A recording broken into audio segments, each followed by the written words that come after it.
Tansin itute magtiar Wheatley nisigasun o Pasqueak uche. Tawau, welcome to APTN National News. First Nations leaders in Saskatchewan are speaking out this hour following the Indigenous Services Canada and KPMG forensic audit of the Federation of Sovereign Indigenous Nations. Saskatoon Tribal Council Chief Mark Arcand is hosting a news conference this morning in Saskatoon. Arcand is calling for accountability for the $34 million in questionable spending. Arcand addressed several aspects of the 9 allegations covered by the audit. He urged, quote, the corporation, unquote, to start taking responsibility for their actions.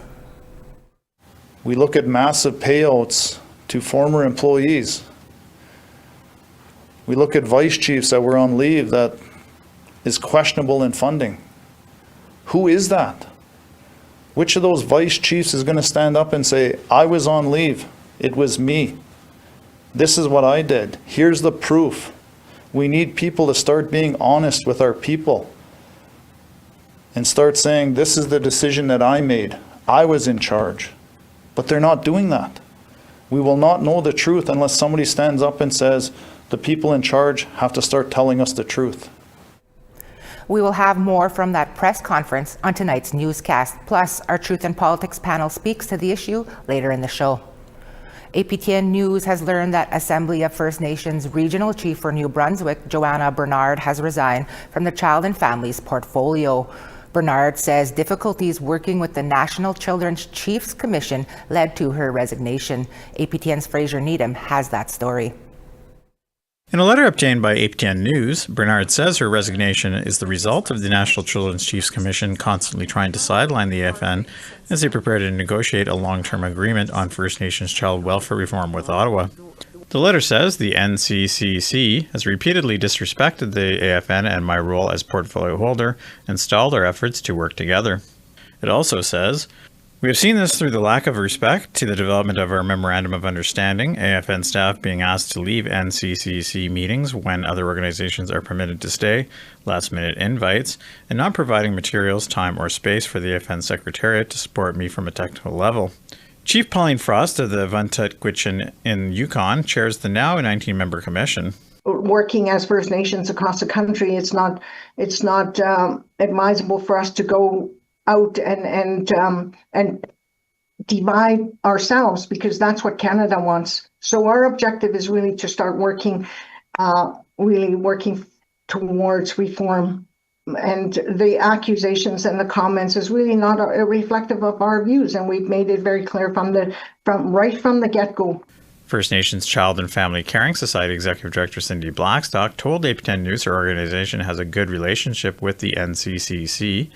This includes working together to meet a Canadian Human Rights Tribunal order issued last month telling Ottawa, the AFN, the NCCC, and Caring Society to get back to the table to negotiate a long-term reform agreement. So we've been working with technical experts across the country, including those at the National Children's Chiefs Commission, to come up with a consultation document, which should be ready in a matter of days. And then that'll be provided to leadership and experts in the region to provide feedback into that plan. Frost reiterated that if the parties negotiating with Ottawa are divided, it will only further hurt First Nations children. We need to work together because the solutions are there.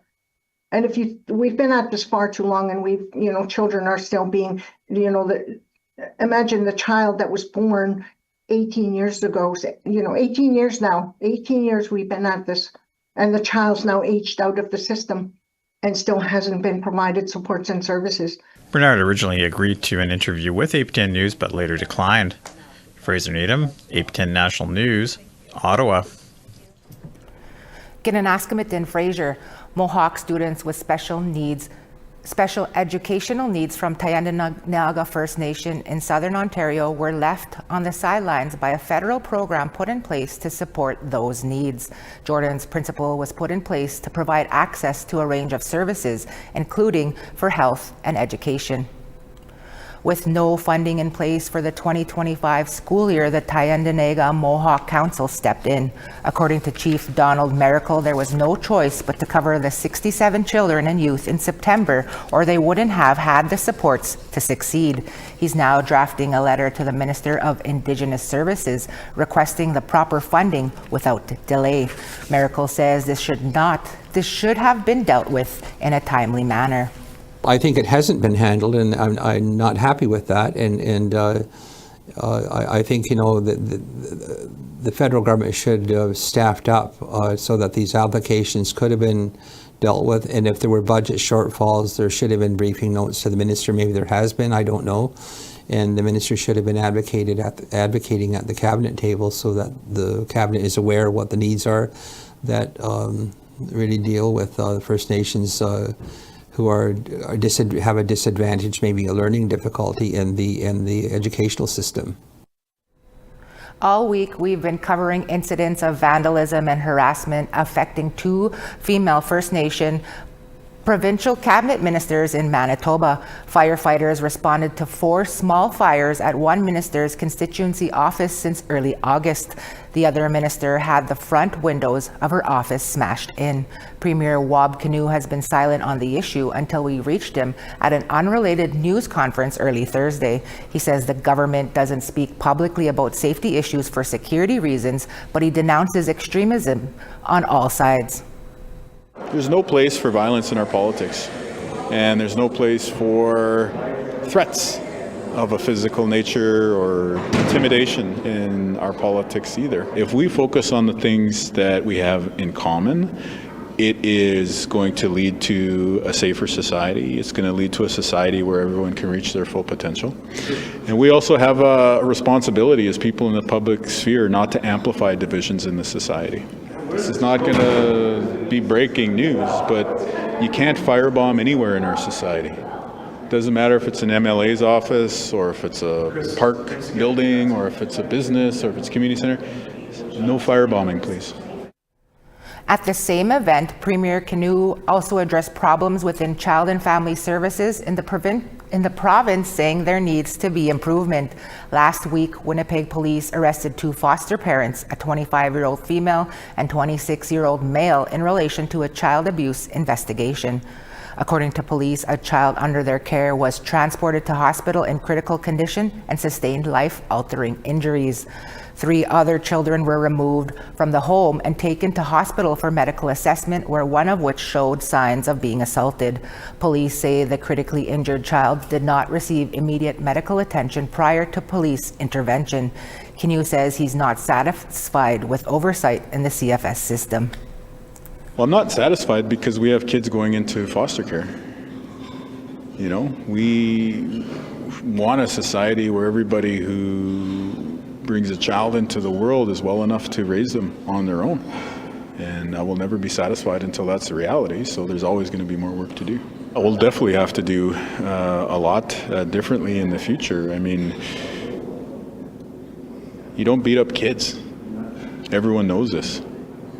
How is it that this even happened in the first place? It's an important question to answer. We're always looking for your feedback or story ideas. Here's how you can continue the conversation.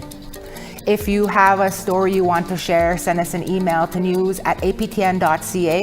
To read and watch our stories, go to aptnnews.ca. You can find us online on your favorite social media sites, including TikTok, YouTube, LinkedIn, and X. Follow APTN News to join the conversation and see our latest stories. And we take you to Australia to hear from our colleagues at NITV, plus hear from our Truth and Politics panel when we come back. Cheska.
Pitigwe, the Federation of Sovereign Indigenous Nations audit was one of many topics for this week's Truth and Politics panel. Here's part of that conversation that Dennis had with Jennifer Leowitz, the CEO of Pasqua Strategies, and Negon Sinclair, a columnist with the Winnipeg Free Press. This discussion was held yesterday before today's press conference in Saskatoon. Jennifer, the federal audit into the Federation of Sovereign Indigenous Nations is finally public. The numbers are what had been reported. Anything stick out to you from the audit?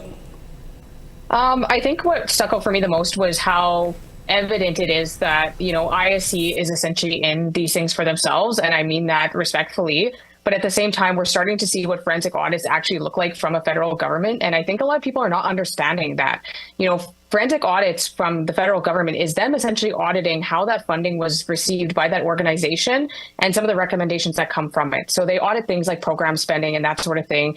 They're not going to go, down into the weeds and start releasing names or anything like that. So it comes back to us as a people on what type of accountability parameters are we actually putting onto our leadership. I don't care how soft or how hard anyone thinks that this audit was when it was communicated. What actually concerns me is the fact that the FSIN leadership has not been communicating with anybody. Where are you? What is going on? Like, what is happening here? Do you not have a crisis communications team that could at least give you a hint that you should be talking not only with your chiefs that you represent, over 70 of them, but with everyone else that is still not hearing from the FSIN? I cannot believe that they read this report on September 11th. Today is the 24th or 25th of September. We still have not heard from them. And this is supposed to be the political body that represents First Nations in Saskatchewan. And right now we're seeing a political body that does not have the backbone to communicate on what the heck is going on internally there and why we're hearing about, tens of millions of dollars being questioned. We are expecting to hear from some First Nations leadership tomorrow on Friday, not the FSIN that I am aware of, but Negon, over $34 million in questionable, ineligible, or unsupported spending. We'll hear more, I guess, tomorrow, but what do you think happens next here? Yeah, we went through some of the nuts and bolts last week on the podcast here. You start losing a sense of the intricacies of what Jen's talking about when they talk to be these big figures of money and kind of the unaccountability. Now, there's two ways to look at it. The first is that First Nations organizations are chronically under-resourced, underfunded, under-supported. Human resources are often at a minimum. Nobody on a First Nation grows up to dream to be an accountant. And so when we do get accountants, A, they're very rare, and B, they're not often our people. We often have to work with people outside of our communities who are interested far more in profit than community development. And so we're struggling all the time trying to, just administrate and deal with this massive bureaucracy of the federal government. On another level, it's exactly what Jen spoke about.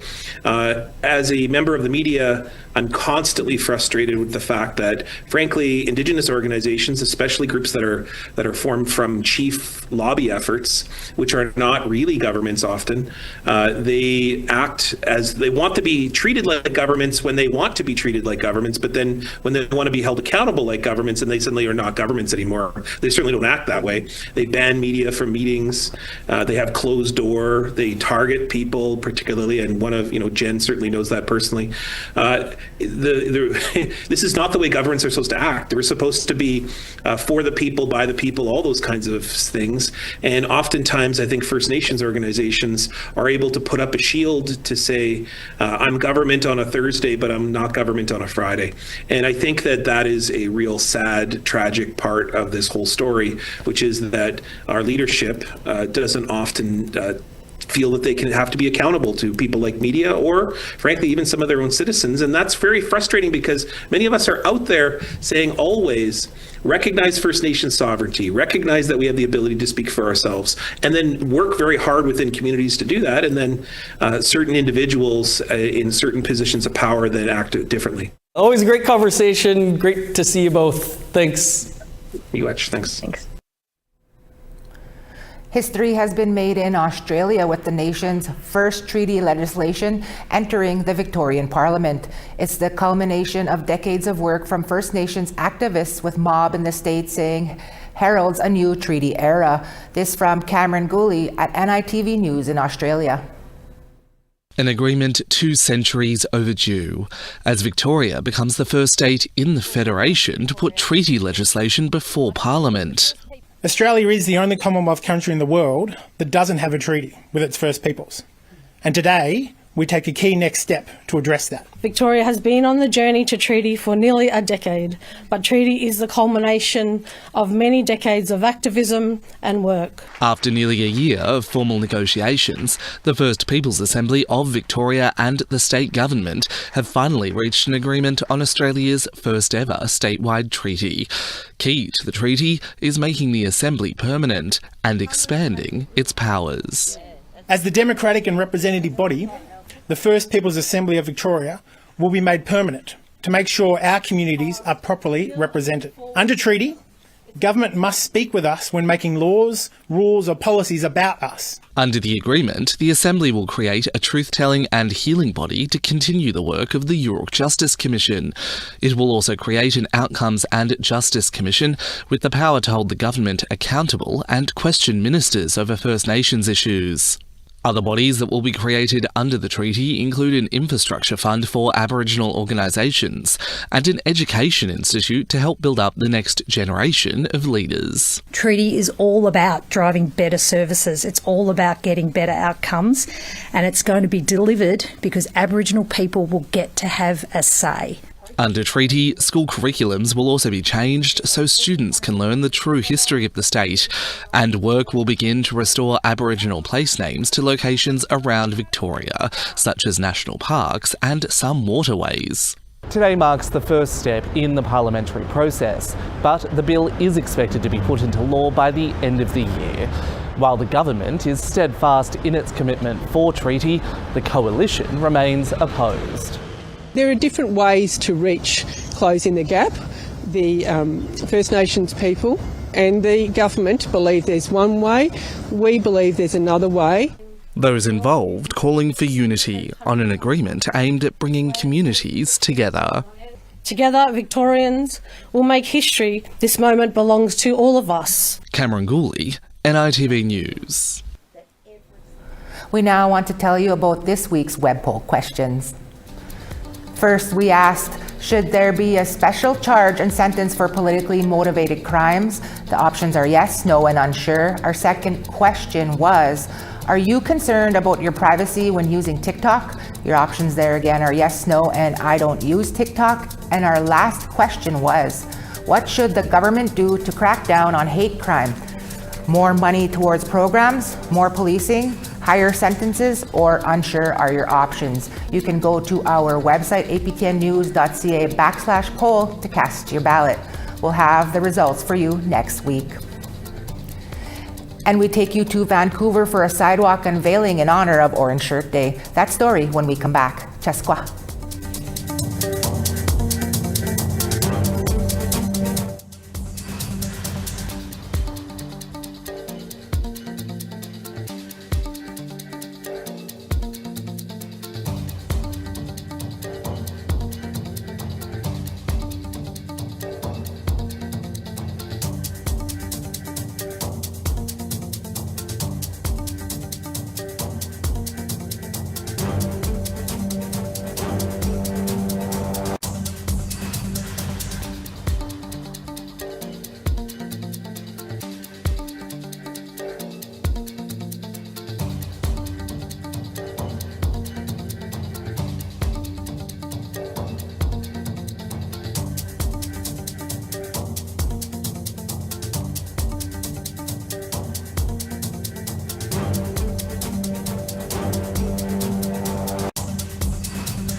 Starting on the East Coast, St. John's 18, Charlottetown 19. Kuujjuaq 6, Happy Valley Goose Bay 12. Chibougamau 10, Quebec City 18. North Bay 12, Sault Ste. Marie 16. Big Trout Lake 12, Kapuskasing 14. Churchill 8, Puckatawagan 13. Barons River 15, Brandon 17. Saskatoon 10, Regina 13. Uranium City 9, La Ronge also 9. Moving west, High Level 17, Peace River 15. Edmonton 20, Lethbridge 21. Bella Coola 7, Campbell River 14. Dease Lake 6, Smithers 11. Over to the north, Old Crow -1, Mayo 4. Norman Wells 9, Fort Simpson 13.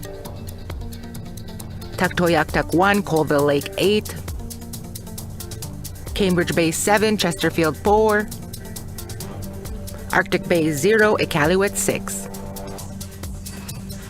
In Yellowknife, a march for the National Day for Truth and Reconciliation took place. People came to Sambake Park in Yellowknife to march through downtown to the Legislative Assembly building. The march was organized by NACA Power Utilities, an Indigenous-owned power company in the Northwest Territories. They partnered with Dene Nation and other Indigenous groups to organize the march. NACA Power has been around for 70 years, with many of its employees being residential school survivors. Daryl Bolio, chair of the board of directors for NACA Power, explains why NACA wanted to give its employees this opportunity for remembrance. We're an Indigenous, Northern Indigenous company. We have Northern Indigenous employees. As I mentioned earlier, we've had 3 generations of families work for NACA Power Utilities, and we service Indigenous communities.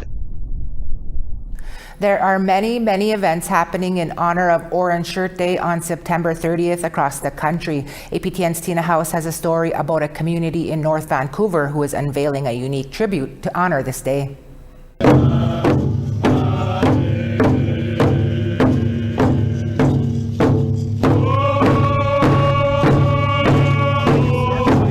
It's a day of celebration as the Tsleil-Waututh Nation in North Vancouver unveil their Orange Sidewalk, honoring the Every Child Matters campaign, started by the Orange Shirt Society.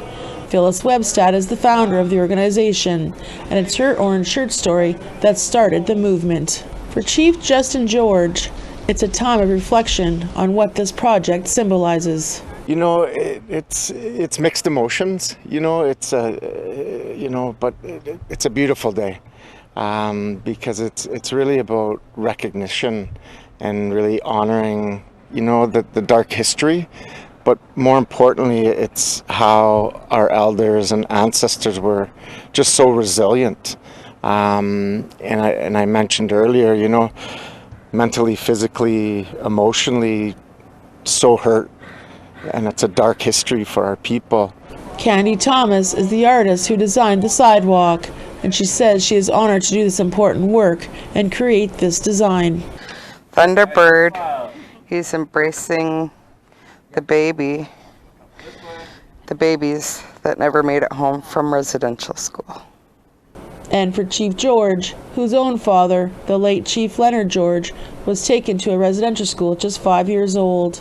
He says we have come a long way, but so much more healing needs to take place. But the beauty of today is around healing and moving forward, and really that's the strength of our elders and ancestors. You know, they couldn't break their spirit, and it's that light that they brought forward to the next generations. And you know, everybody's different in their healing journey, you know, and so there's still one suffering and need of that support, and we have to be aware of that. But as a collective and as a whole, I think we've come a long ways. The Orange Shirt Society has launched 15 orange sidewalks across Canada so far. Tina House, APTN National News, North Vancouver. Ginanaskamitin Tina. We are joined now, like most Fridays, by the host of APTN National's Kim Sullivan. Hey Kim, what will our French viewers get on tonight's broadcast? We thought the big story this week was the AFNQL unions and environmental organizations coming together Monday to ask for the withdrawal of Bill 97. But yet and behold, Quebec announced yesterday that they are dropping the bill. So we chat with the regional chief of the AFNQL about this gain. Kent Monkman's famous paintings made their Canadian debut, and we give you a sneak peek. And we also chat with Melissa Malin-Dupuis about our special September 30th programming. Join us tonight, 6:30 Eastern. And that's your daytime newscast for this Friday, the last one in September. Dennis Ward will be back at 6 p.m. Eastern. I'm TR Wheatley. It's been a pleasure to be here with you. From all of us at APTN to all of you, Egose, Gitam, Kikawapamitinano.